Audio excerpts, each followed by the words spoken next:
주보의 설교약 보시면서 함께 하나님 말씀 듣겠습니다.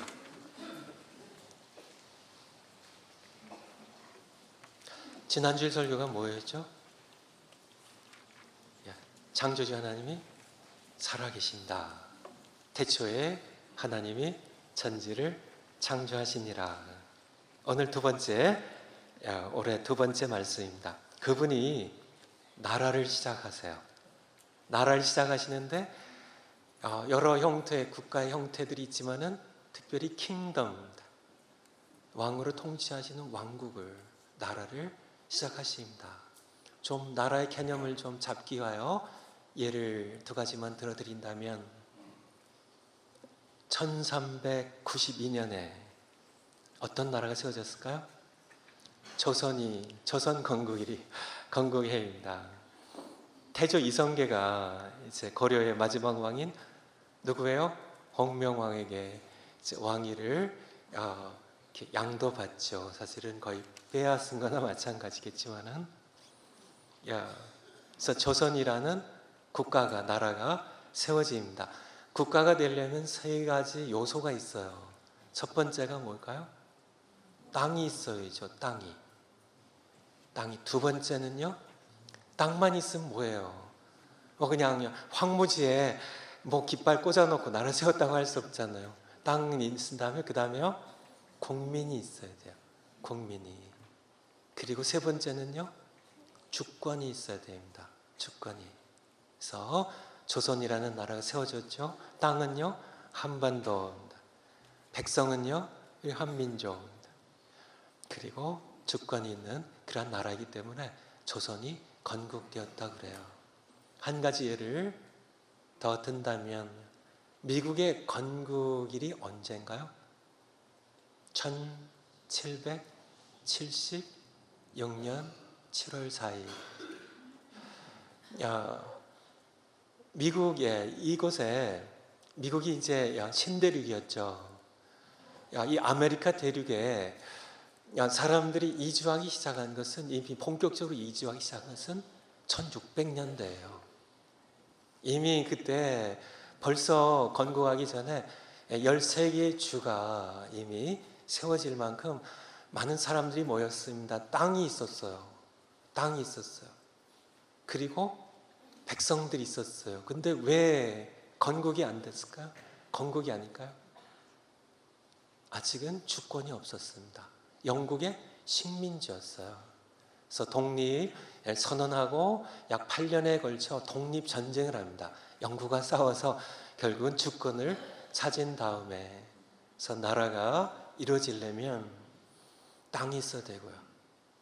그 땅에 살아가는 백성들이 있어야 되고요. 그리고 주권이 있어야 되는. 우리 일제 36년에 그 점령 기간에 주권을 빼앗겼었죠. 일본의 식민지로 있었죠. 주권을 우리가 다시 찾아서 대한민국이 드디어 땅이 있고, 그리고 백성이 있고, 주권이 있기 때문에요. 그런데 하나님께서 나라를 세우시겠대요. 바로 이제 오늘 함께 들을 말씀입니다. 왜 나라를 세우셔야 했을까요? 그 이유를 제공하는 것은 창세기 1장부터 11장까지입니다. 창세기 1장부터 11장까지는 주요 네 가지 사건이 나옵니다. 창조, 타락, 노아 홍수의 심판, 바벨탑이에요. 하나님께서는 그의 백성들을 사랑하시며 통치하시기 위하여 창조를 하셨는데요, 백성들이 타락합니다. 그래서 노아의 홍수로 심판하시지만은, 노아 홍수 심판 후에 백성들이 그 심판을 보며 노아의 후손들이 하나님께 순종했으면 좋은데요, 하나님의 주권에 순종했으면 좋지만은 그렇게 하지 않았어요. 다시 바벨탑을 쌓고 반란의 역사를, 배반의 역사를, 자신들이 하나님이 되는 역사를, 자신들이 우상이 되는 역사를 시작하는. 그래서 바벨탑이 상징적인 탑이죠. 하나님께서는 12장에 보면 하나님 자신이 친히 나라를 세우시려고 이제 한 사람을 부르신 것이 바로 오늘 말씀입니다. 세상의 사람들이 바벨탑을 쌓으며 이제 자신들의 제국을 세우고 자신들의 나라를 세우고 왕들이 되고 그렇게 세상 나라들이 퍼져나갈 때 하나님께서는 이 욕망의 죄에 지배하는 이 땅에, 이 어둠의 땅에, 참 인간들이 만들어내는 그런 나라들이 있는 이 땅에 자신의 나라를, 자신의 킹덤을 세우기 원하셔요. 그래서 아브라함을 부르십니다. 하나님께서 세우시는 이 나라도 세 가지 구성 요소를 갖춰야 되는데요. 첫 번째, 땅에 관한 약속을 하십니다. 그것이 바로 오늘 설교 요약으로는 세 번째예요. 세 번째, 하나님께서는 땅을 약속하십니다. 여호와께서 아브라함에게 이르시되 너는 너의 고향과 친척과 아버지의 집을 떠나 내가 네게 보여줄 땅으로 가라. 땅에 관한 약속입니다. 이 보여주는 땅을 하나님께서는 아브라함과 그 후손들에게 주시기로 약속하시는 땅이요. 보여주시고 주시죠. 창세기 13장에 보면, 창세기 13장에 14절부터 보면 조카 롯이 이제 삼촌 아브라함을 떠납니다. 그리고 하나님께서 아브라함에게 나타나셔서 말씀하신 거죠. 가나안 땅에 머물고 있는 아브라함에게 동서남북을 다 보라고, 이 땅을 모두, 이 땅을 13장 15절에 보면 보이는 땅을 내가 너와 네 자손에게 주리니, 16절까지 마저 보면 내가 네 자손이 땅에 티끌 같게 하리, 이렇게 말씀하세요. 땅을 약속하세요. 그리고 자손을 약속하시죠. 15장 18절 조금 더 구체적으로 하나님 말씀하시죠. 15장 18절에 보면 그날에 여호와께서 아브라함과 더불어 언약을 세워 이르시되 내가 이 땅을 정확하게 구역을 정해 주세요.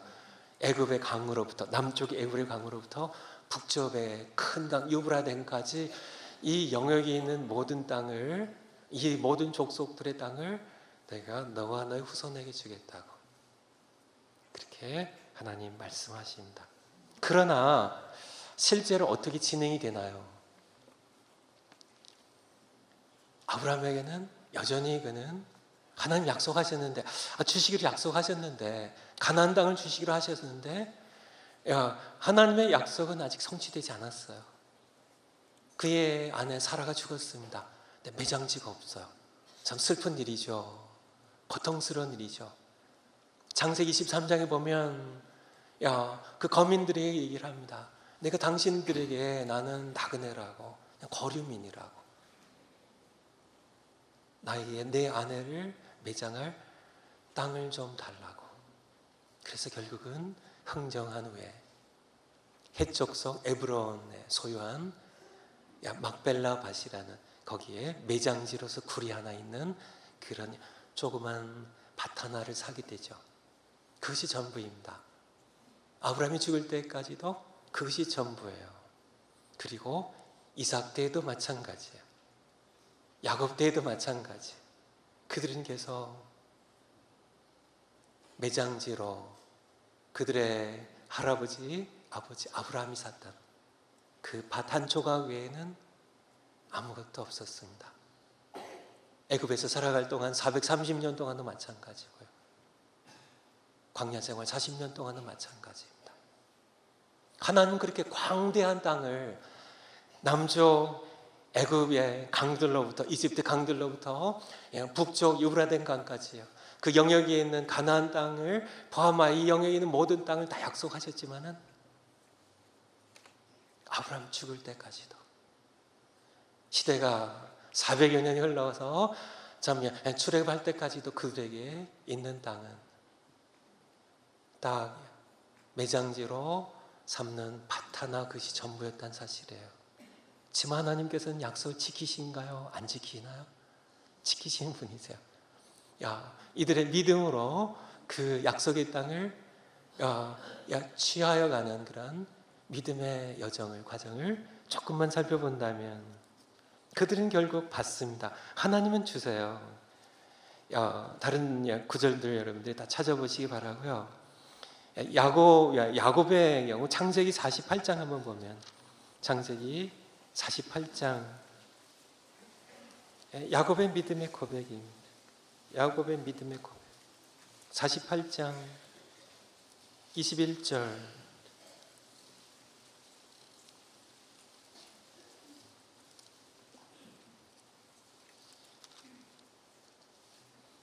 이스라엘이 야곱의 이름입니다. 요셉에게 또 이르되 나는 죽으나 하나님이 너희와 함께 계시사 너희를 인도하여 이 애굽 땅에서 이집트 땅에서 인도하여 너희를 조상의 땅으로, 조상의 땅이 어떤 땅인가요? 가나안 땅이죠. 가나안 땅입니다. 이 땅으로 돌아가게 하시려니와 하실 것이라고요. 그런데 실제로 이게 조상의 땅인가요? 조상의 땅이 아닙니다. 밭 한 조각밖에 없어요. 다 다른 족속들이, 가나안 족속들이, 7 족속들이 다 살고 있어요. 그렇지만은 조상의 땅입니다. 그들의 땅입니다. 하나님 모두 천지가 다 그분 하나님 것이기 때문에 그분의 땅이 돌아가게 하시려니와 믿음의 고백이죠. 49장 29절부터 보면 이제 야곱이 나이가 많아 죽게 되었습니다. 49장 29절에 그가 그들에게 명하여 가로되 이르되 야곱이 후손들에게 12 아들들에게 명하여 이르되 내가 내 조상들에게로 돌아가리. 내가 죽는데 나를 햇사람 이 애굽 땅에 장사하지 말고 햇사람 에브론의 밭에 있는 굴에 우리 선조와 함께 나를 장사하라고요. 이 굴은 가나안 땅 마므레 앞 창세기 23장에 있는 것처럼 막벨라 밭에 있는 것이라. 내 할아버지 아브라함이 햇사람 에브론에게서 밭과 함께 사서 그의 매장지로 삼았으니 31절에 아브라함과 그의 아내 이삭과 그의 할아버지 내외죠. 아버지 내외가 거기 장사되었으며 나도 내 아내 레아를 그곳에 장사하였노라. 나를 죽으면 그 땅으로. 왜 그럴까요? 바로 믿음의 고백입니다. 그 땅이 바로 하나님이 약속하신 땅이에요. 그 후손들의 땅입니다. 뭐 깃발 같은 겁니다. 그냥 깃발 거기다 하나 딱 매장지로 하나 딱 꽂아놓고 거기에 하나님께서 주신 약속의 땅으로요. 하나님께서 인도하실 거고 나를 죽으면 그 땅에 매장하라고. 그래서 거기에 매장을 하는 것이 50장의 말씀이고요. 요셉도 50장 24절 보면 창세기 끝장 50장 24절에 보면 요셉이 그 형제들에게 이르되 나는 지금 죽는다고. 하나님이 당신들을 돌보시고 이 애굽 땅에서 돌보시고 당신들 이 땅에서 애굽에서 인도하여 이제 우리가 창세기 끝나면 출애굽기 읽으실 텐데요. 출애굽기 읽으실 텐데 바로 이 출애굽기에 나와 있는 것처럼 하나님께서 이 땅에서 당신들을 인도해내사 아브라함과 이삭과 야곱에게 맹세하신 땅에 이르게 하시리라. 25절에 보면 당신들을 인도하실 때, 당신들을 이제 출애굽하게 하실 때, 나를 애굽 땅에, 요셉은 야곱은 가나안 땅에 묻지만은 요셉 나는 이 애굽 땅에 묻으라고. 그리고 당신들이 이제 출애굽할 때 내 해골을 파서 메고 가라고 그렇게 유언을 남기고요. 죽습니다. 그리고 출애굽기 13장에 보면 출애굽할 때 이 요셉, 그들의 선조 요셉의 뼈를 다시 무덤에서 꺼내서 메고 출애굽하는 모습을 보게 되죠. 바로 하나님께서 땅을, 영토를 약속하시고 그 약속을 받은 아브라함과 그 후손들이 믿음으로 받아들이고 결국은 이것이 성취되죠. 성취되어서 그들의 땅이 되는데요. 이뤄가는 믿음의 여정을 잠깐 살펴본 겁니다. 두 번째, 나라를 구성하기 위해서 3가지 가운데 두 번째가 민족입니다. 하나님께서는 그의 나라를 세우시기 위하여 민족을 약속하시는데요, 내가 너로 2절입니다. 12장 2절. 큰 민족을 이루고 큰 민족을 이루고, 하나님의 말씀이에요. 내가 내 나라를 세우는데 땅은 가나안 땅이라고, 거기에 내 나라를 세울 거라고. 그리고 백성은, 민족은 너와 네 후손을 내 백성으로, 내가 통치할 내 백성을 삼을 것이라고요. 큰 민족을 이루고 내게 복을 주어 네 이름을 창대케 하리. 너는 복이 될지라고 말씀하세요. 13장 16절 아까 마저 읽은 것처럼 하나님께서 아브라함에게 어떻게 해요? 롯이 떠난 다음에 아브라함에게 땅에 티끌같이 내 민족을 많게 할 것이라고요. 15장에 가보면은 아브라함을 데리고 장막 밖으로 나가세요. 그래서 밤에 하늘의 별들을 보면서 이 무엇 별들을 한번 세어보라고, 셀 수 있냐고, 내 후손을 이렇게 별처럼 이렇게 번성하게 하겠다고 그렇게 약속해 주시고요. 17장에 가보면은 아브라함의 이름을 바꿔주십니다. 원래 아브라함에서 아브라함으로 그렇게 바꿔주세요.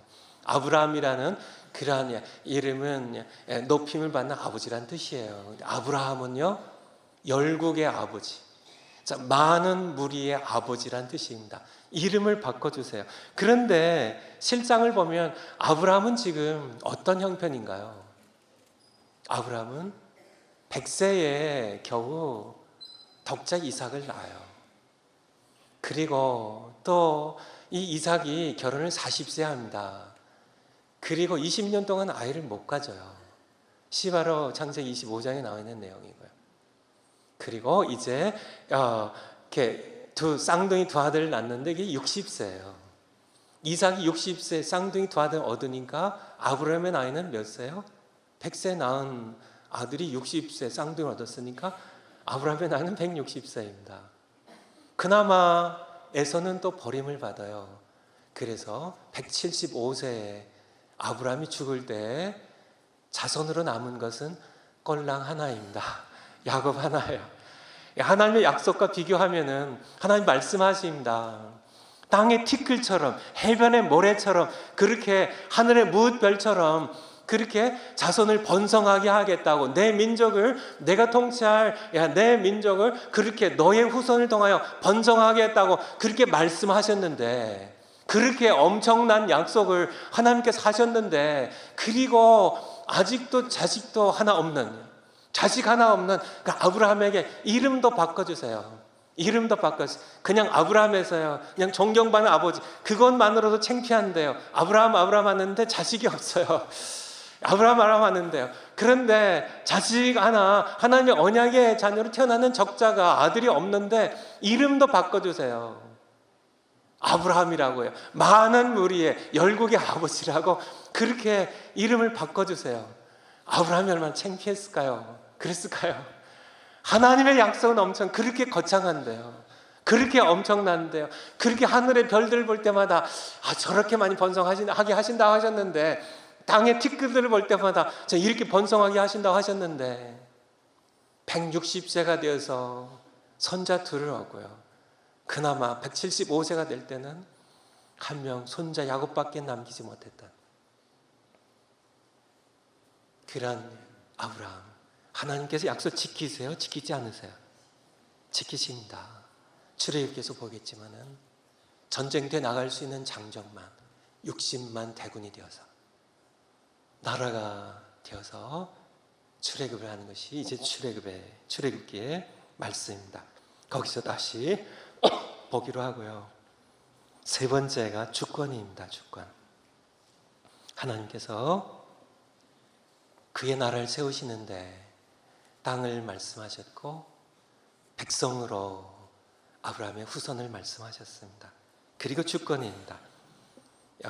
이에 4절입니다. 아브라함이 여호와의 말씀을 따라갔고. 하나님의 주권이에요. 아브라함은 자기가 왕이 되지 않았습니다. 자기 주권이 아니에요. 자기 성질대로 하는 게 아니에요. 자기 계획대로 하는 게 아니에요. 자기 뜻대로 하는 게 아니에요. 하나님의 말씀을, 여호와의 말씀을 따라갔고, 하나님의 통치입니다. 하나님의 주권입니다. 하나님이 결정하시면 그는 따라가는, 여호와의 말씀을 따라갔다. 그런 아브라함의 믿음의 여정을 통하여 하나님께서는 그의 나라를 세우세요. 아브라함은 크게 세 번의 하나님의 주권을 믿음으로 인정하고 순복하는 세 번의 시험에 통과합니다. 첫 번째가 바로 창세기 12장 1절부터 4절까지의 오늘 설교 본문입니다. 하나님께서 어느 날 뜬금없이 말씀하십니다.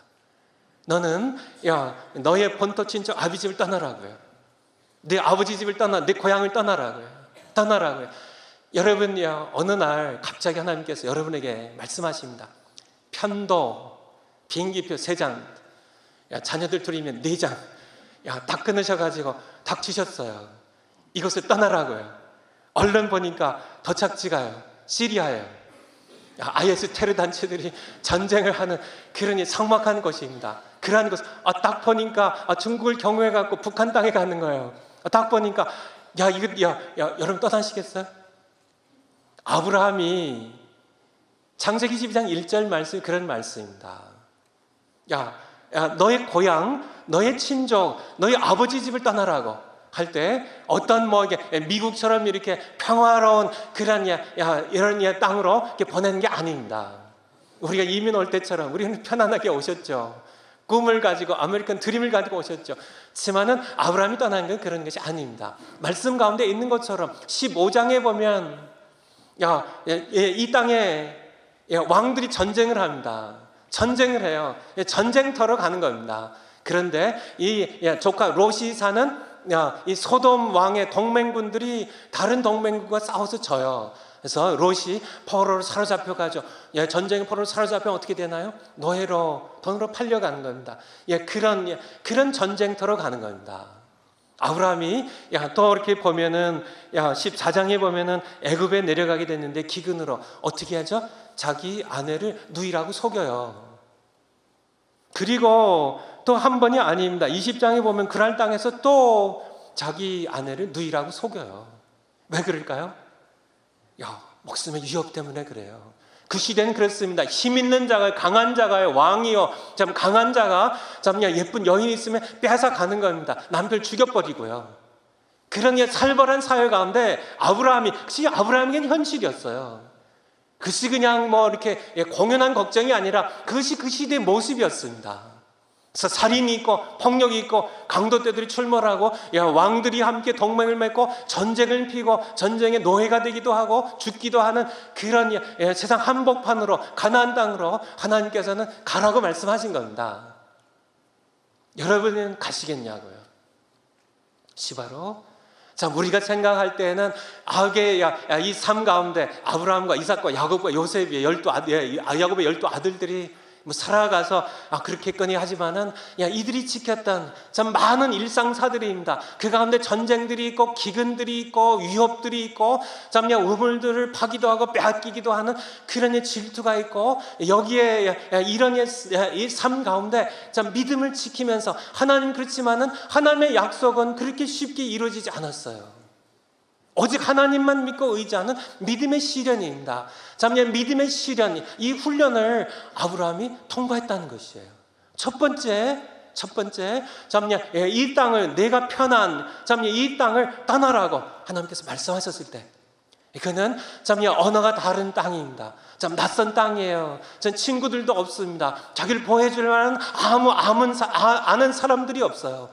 낯선 곳에 나그네로 그렇게 가나안 땅으로 들어갈 수 있었다는 것, 그냥 하나님만 의지하고요. 그분이 땅을 주시고 그분이 나와 내 후손들 그 백성 삼고 그분이 통치하신다고 하시니까, 그분의 나라를 세우신다고 하시니까 하나님의 말씀을 따라서 그 말씀 붙잡고 들어갔던 아브라함, 첫 번째 믿음의 시험에 통과하는 아브라함 믿음의 저상으로서요. 두 번째 시험은 자식을 주리라는 약속의 씨를, 아들을 주시리라는 그러한 것. 하나님께서 애를 엄청 먹이십니다. 애를 엄청 먹이세요. 100세가 되어서 비로소 아들 하나 그렇게 낳게 하시는 그런 약속의 후손이 아닌 이스마엘을 먼저 냈지만 하나님 주신 그것은 편법이었고요. 그것은 하나님의 약속과는 벗어난 것이니까요. 하나님께 주신 약속의 자녀로 이삭이 100세에 태어나요. 그렇게 죽을 때에도 자석은 번성하지 않았습니다. 하지만은 믿음으로 결국은 창세기 15장 6절에 보면 하나님께서 하늘 무별을 보라고 너희 후손을 그렇게 번성하게 하겠다고 하신 것을 15장 6절에 보면 아브라함이 믿으니 하나님께서 그 믿음을 의로 여기셨다고 하나님 기뻐하셨습니다. 말씀인 것처럼 믿음으로 물론 우여곡절이 있었지만은 결국 믿음으로 후손을 얻게 되고 그 후손이 번성하게 됨을 우리에게 말씀해 주고 계세요. 세 번째 믿음의 시험은 무엇인가요? 22장에 보면 창세기 22장에 보면 잘 아신 것처럼 독자 이삭을 내게 죽여서 바치라고요. 내게 바치라고 희생제사로 죽여서 바치라고요. 이게 어떤 아들인데요? 100세에 얻은 아들이 금지 오겹이죠. 진짜 이 아브라함에게 이삭은 이것은 그냥 흙 묻을 새라, 그냥 애지중지, 그냥 눈에 넣어도 아프지 않을 만큼 이렇게 귀한 이 아들 이삭을 아니 잡아 바치라고. 안 됩니다. 하나님. 이 아들만큼 안 됩니다. 그러면 아브라함의 나라가 되는 겁니다. 하나님의 주권이 아니에요. 하나님은 하나님의 주권에 순종하시는, 정말 아브라함과 그의 후손들이 정말 하나님의 주권에 순종하는, 하나님의 땅에서 하나님의 백성으로 살아갈 수 있는 그런 백성을 원하신 것입니다. 그것을 위해 실현을 하시고 연단을 하시고 훈련을 하신 것이죠. 정말 하나님 맞습니다. 이 아들도 하나님 주신 아들이고 이 아들도 하나님의 주권, 하나님의 왕되심에, 하나님의 통치, 하나님의 명령에 순종할 수 있는 하나님 나라를 세우기 위한 믿음의 훈련으로서 아브라함은 통과해요. 이것에 대하여 히브리서 11장에 보면 우리에게 히브리서 11장 한번 이 세 가지 시험을 차례로 이렇게 히브리서 11장에서 말씀하고 계십니다. 신약성경 365면 야고보서 베드로전서 앞에 있습니다. 바울서신서 정확하게는 빌레몬서 뒤에 있습니다. 히브리서 11장 8절부터입니다. 첫 번째 믿음의 시험입니다. 믿음으로 아브라함은 부르심을 받았을 때 순종하여, 믿음과 순종이란 단어, 믿음에서 순종이 나오죠. 순종하여 장래 유업으로 받을 땅에 나아갈새 갈 바를 알지 못하고 나아갔으며, 그의 계획이 아닙니다. 인도하신 대로 졸졸 따라간 겁니다. 믿음으로 그가 이방의 땅에 있는 것 같이 약속의 땅에 거류하며 동일한 약속을 유업으로 함께 받은 이삭 및 야곱과 더불어 장막에 거하였으니. 아직도 그들이 허락된 것은 자기 아내를 매장할 때 매장지로 산 그 밭 한 조각밖에 없어요. 이삭 때도 그렇고 야곱 때도 그렇습니다. 하지만은 바로 그 땅을 하나님께서는 믿음으로 순종하는, 믿음으로 참 믿음의 시험을 통과하는 아브라함과 그의 후손들에게 주시죠. 히브리서 11장 11절부터 보면 믿음으로 사라 자신도 나이가 많아 단산하였으나 잉태할 수 있는 힘을 얻었으니 이는 약속하신 일을 하나님을 미쁘신 줄 믿을 수 있는, 온전히 믿을 수 있는 분인 줄을 알았습니다. 12절 같이 한번 읽을까요? 시작. 이러므로 죽은 자와 같은 한 사람으로 말미암아 하늘 허다한 별과 또 해변의 무수한 모래와 같이 많은 후손이 생육하였느니라. 아멘. 그리고 세 번째 시험은 17절부터 나옵니다. 아브라함은 시험을 받을 때 믿음으로 이삭을 드렸으니 그는 약속들을 받은 자로되 그 외아들을 드렸느니라. 그에게 이미 말씀하시기를 네 자손이라 칭할 자는 이삭으로 말미암으리라 하셨으니. 아브라함에게는 믿음이 있었습니다. 너무 소중한 독자 이삭이지만은 그를 하나님께 죽여 바친다 할지라도 하나님께서는 이 이삭으로 말미암아, 이제 이삭 하나밖에 없잖아요. 이삭 하나밖에 없습니다. 이 이삭이 죽으면은 하나님의 약속이 성취가 안 돼요. 그래서 내가 그를 죽여서 바친다 할지라도 19절에 보면 그가 하나님이 능히 이삭을 죽은 자 가운데서 다시 살릴 줄. 왜요? 하나님의 약속이 있기 때문에.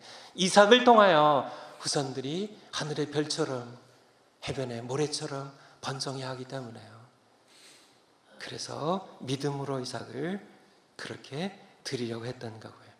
하나님께서는 그를 됐다고 바로 창세기 23장의 창세기 말씀입니다. 그 앞서 나오는 말씀입니다. 여섯 번째, 하나님의 나라는 이미 시작되었습니다. 이미 하나님의 나라는 시작이 되었어요. 아브라함을 부르셨고요. 아브라함을 믿음으로 실현하셨고, 아브라함을 후손을 낳게 하시고요. 땅을 주시고 그의 나라를 시작하셨습니다. 이 하나님의 나라, 이미 시작된 나라가 어떤 전환점이라고 할까요? 거기에 아브라함의 후손으로 오시는 메시아 예수 그리스도께서 이 땅에 오심으로 이제 이 땅에 본격적으로 하게 되는데요. 앞서서 60만 대군이 출애굽함으로 하나님께서는 그 앞서서 하나님의 나라가 모양을 갖추어지게 하십니다. 출애굽기 한번 다음 주부터 또 보게 되겠지만은 출애굽기 6장 말씀, 출애굽기 6장 성경 장절은 거기에 있습니다. 출애굽기 6장, 창세기 뒤에 출애굽기 6장 2절에 보면 6장 2절입니다. 하나님이 모세에게 말씀하여 이르시되 나는 여호와니라. 3절에 내가 아브라함과 이삭과 야곱에게 전능의 하나님으로 나타났으나 나의 이름을 여호와로는, 하나님의 이름이 여호와입니다. 하나님은 타이틀이고요. 여호와로는 그들에게 알리지 아니하였고, 4절에 가나안 땅, 곧 그들이 나그네로 거류하던 땅을 그들에게 주기로 그들과 언약하였더니, 땅에 관한 약속입니다. 땅에 관한 약속.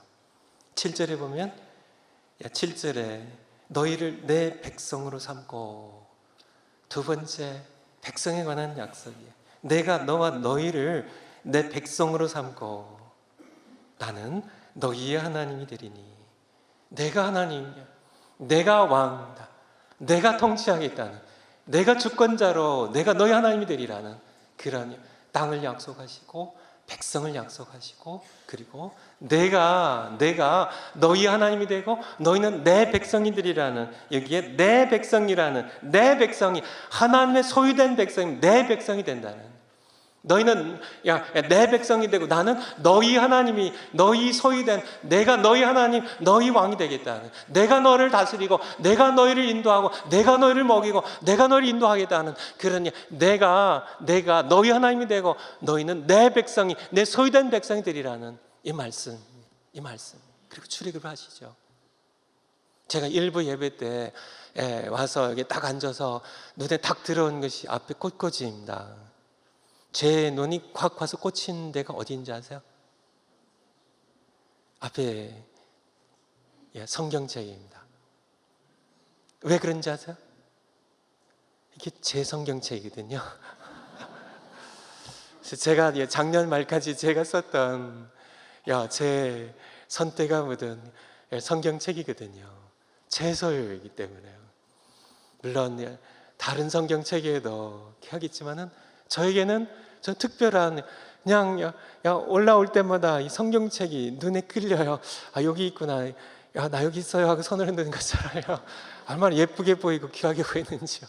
제 성경책입니다.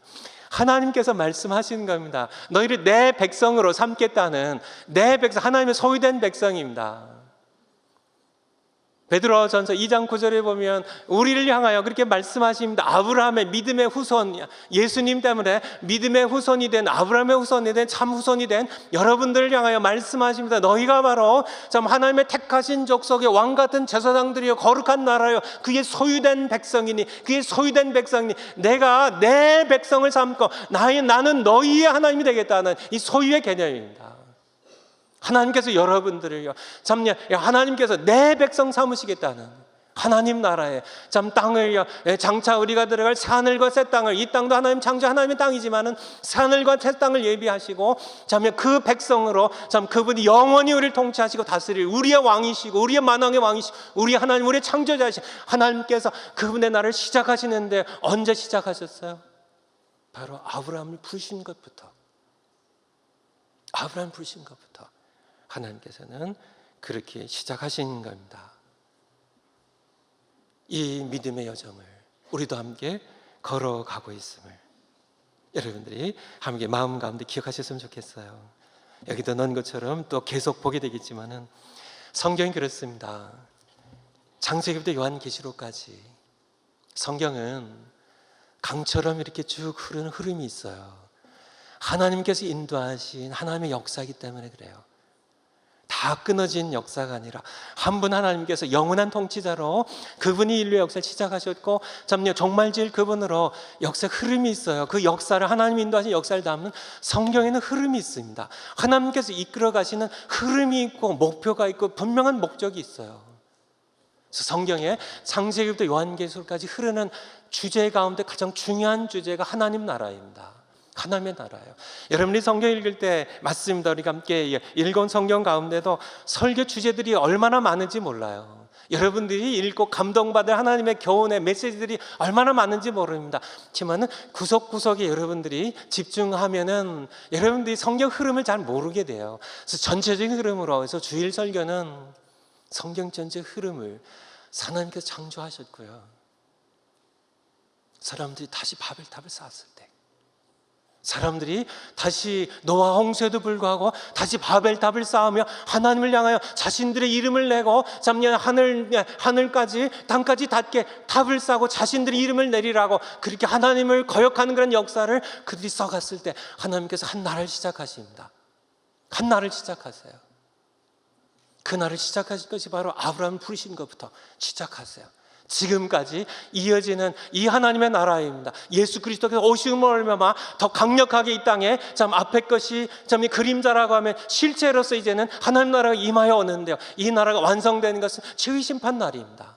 최후의 심판 날이에요. 우리 모두 함께 참 이 나라의 백성으로 우리가 살아가야 되는데요, 이 나라의 백성 살아가야 되는데 바로 성경 읽을 때 우리는 바로 성령의 흐름이 하나님께서 어떻게 이끌어 가시는지를 우리가 함께 알면서 이 흐름에 맞춰서 성경들 읽어가시면 모든 성경들이 더 잘 파악이 되고요, 이해가 되고 더 즐겁게 읽을 수 있는 말씀으로 여러분들에게 다가오게 될 것입니다. 예, 맞아. 읽어간다면요, 하나님의 나라고 하나님의 통치는 왕이신, 만왕의 왕이신 예수 그리스도와 함께 이 땅에 더 구체적으로 직접적으로 실체로서 임하여 왔습니다. 마태복음 4장 17절에 보면 예수님 말씀하시죠. 회개하라, 천국이 가까웠다고요. 회개하라고요. 자, 왕이 되어서 자기 제국을 꿈꾸며 자기 제국을 세우는 그런 사람들, 크거나 작거나요, 어쨌거나요, 자기의 제국을, 자기가 왕이 되어서 살려고 하는 사람, 자기의 마음의 주인이 되어서 자기가 살려고 하는, 자기 욕망을 위해 살아가는, 자기가 신이 되어서 하나님과 같이 되어서 자기가 우상이 되어서 살아가려고 하는 모든 사람들 향하여 말씀하신 겁니다. 회개하라고요. 회개하셔야만 됩니다. 하나님의 나라가 아브라함으로부터 희미하게나마 시작되었던 이 하나님의 나라를 하나님께서는 이제 아들을 보내셔서 이제는 구체적으로 실체로서 시작하셨어요. 이 땅에 이미 하나님의 나라가 시작돼서 임하여 있습니다. 우리에게는 선택이 주어졌을 뿐이에요. 믿음으로 아브라함처럼 하나님의 주권에 순복하는, 여전히 우리가 내 욕망대로요, 내가 나를 위해서 살아가는 그러냐 우리가 되어서는 그것은 아닙니다. 예수님 말씀하시죠. 산상수훈 끝편에 보면요, 그날에 주여 주여 하는 사람마다 다 천국에 들어갈 것이 아니라고요. 내 아버지의 뜻대로 행하는 자를 들어가리라고요. 예수님, 내가 주의 이름으로, 예수님의 이름으로 내가 선전을 하지 않았습니까? 내가 목사로서 설교하지 않았습니까? 나 모르세요? 내가 주의 이름으로, 예수님의 이름으로 내가 권능을 행하고 내가 많은 귀신 쫓지 않았습니까? 나 모르세요? 그때 예수님 말씀하신다고요. 그날에 내가 분명히 말하는데 나는 너를 모른다고요. 내 아버지의 뜻대로 하나님의 주권입니다. 하나님 나라의 백성이 되어서 하나님의 주권에 순복하지 아니하는, 아브라함처럼 심지어는 독자 이삭이라 할지라도 하나님의 주권에 순복하는, 굴복할 줄 아는 그러한 우리가 되어야만요. 떠나라 하시면 떠나는 겁니다. 용서하면 용서하는 겁니다. 부득부득 우기면서 내가 그 사람 어떻게 용서해요? 난 용서하지 못합니다. 그렇게 살아가는 게 아닙니다. 사랑하라고 하면 사랑하는 겁니다. 주라고 하면 주는 겁니다. 목마른 자를 마시라고 하면 마시는 겁니다. 그렇게 그것이 여러분이 여전히 주인 되어서 왕이 되어서 여러분이 살아간다면 여러분에 남는 것은 심판이에요. 저희 심판날에 그때 둘입니다. 아직도 하나님의 나라가 완성되지 않는 것은 불순종의 자녀들이 이 땅에 남아있기 때문에 그래요.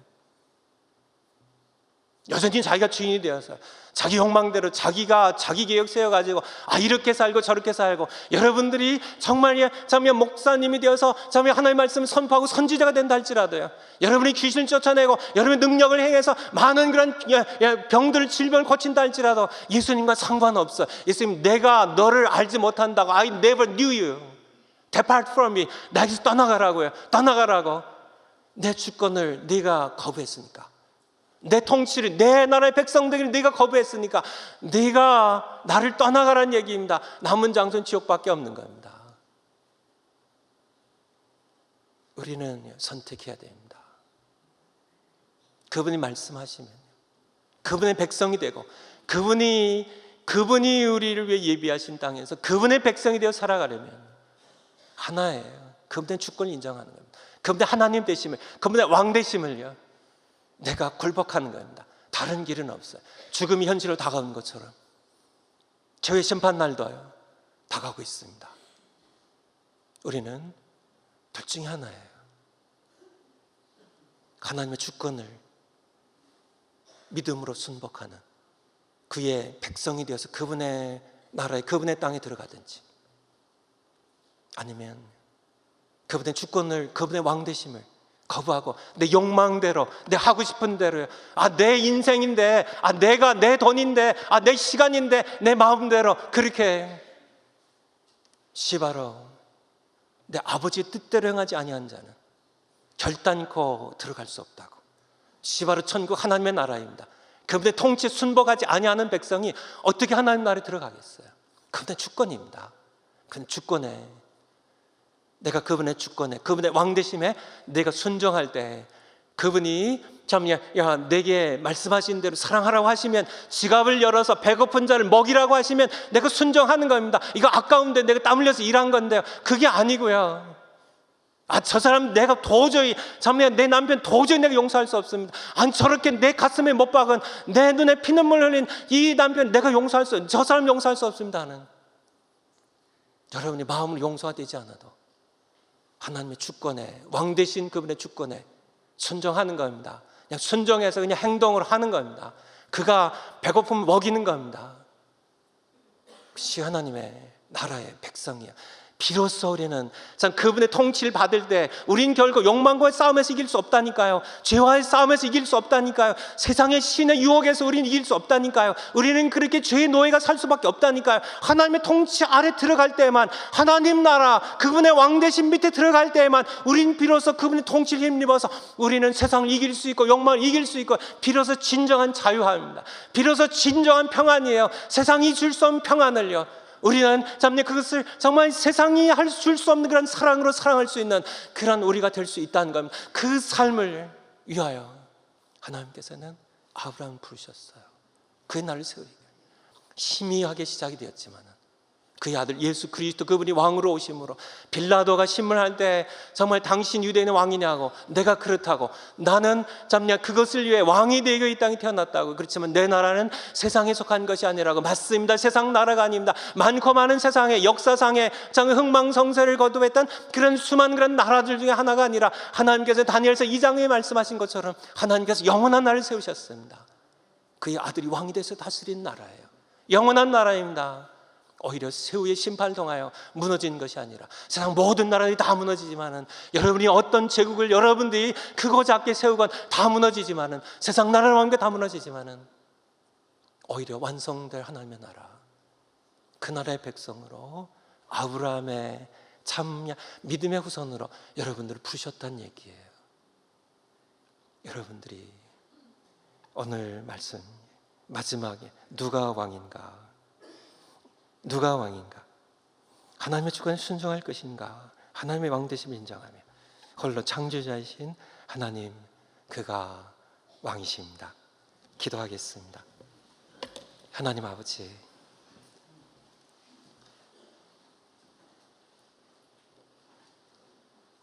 우리 창조자이신 홀로 살아계신 한 분, 하나님의 왕이십니다. 영원한 왕이십니다. 만왕의 왕이십니다. 홀로 왕이십니다.